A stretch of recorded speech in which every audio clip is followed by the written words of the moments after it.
Bring in Paolo Von Schirach. He's the president of the Global Policy Institute, a public policy research firm. So, I want to ask you about U.S. policy here. Is it changing towards Syria based on the situation on the ground with ISIL, or is it changing because of this administration under Trump? And do you think Trump has been swayed by Putin, seeing as that they both signed an agreement regarding Geneva? Well, the Geneva process supposedly should be the umbrella under which all parties, good luck to them, really, should come to an agreement and decide the future of Syria.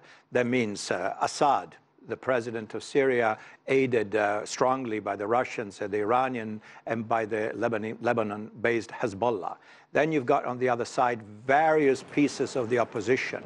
You've got the Kurds supported by the Americans. And you've got, obviously in the background, Israel very much preoccupied about what's going on in Syria.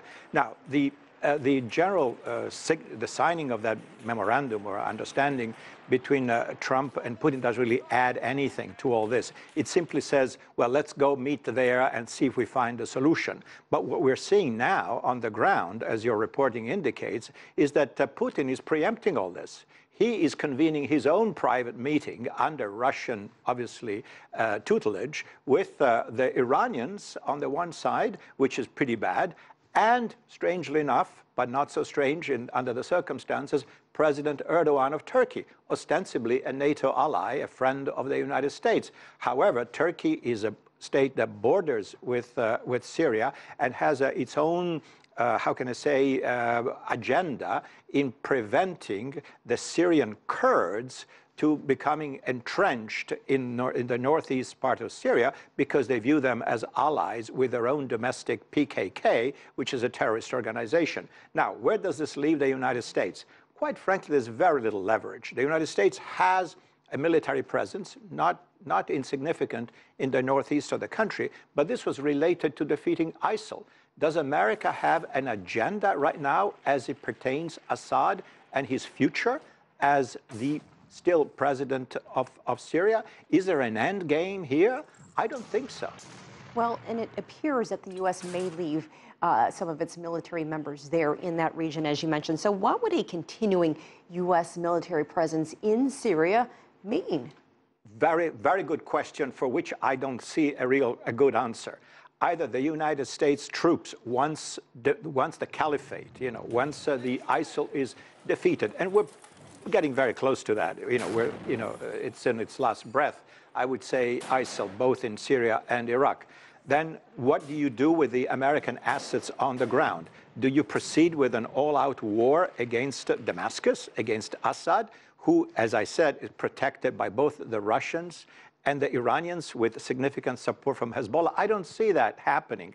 And what is the American leverage in trying to influence the Geneva process, which should bring about a political settlement? Minimal, because the United States used to support some elements of the Syrian opposition, the anti-Assad, pro-Western Syrian opposition. That support was lukewarm. It came and went, and the CIA stopped arming those troops. And so America has very, very little to influence the events on the ground, unless it wants to go to war with Assad, which I don't think so.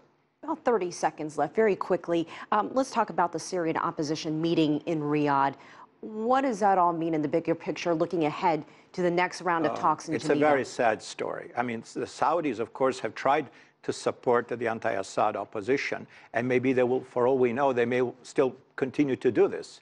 But do they have the resources, the money, the arms, the training that would make these opposition into a meaningful, credible fighting force that could influence events and therefore bring a voice of an anti-Assad voice that will have to be heard at the Geneva negotiations?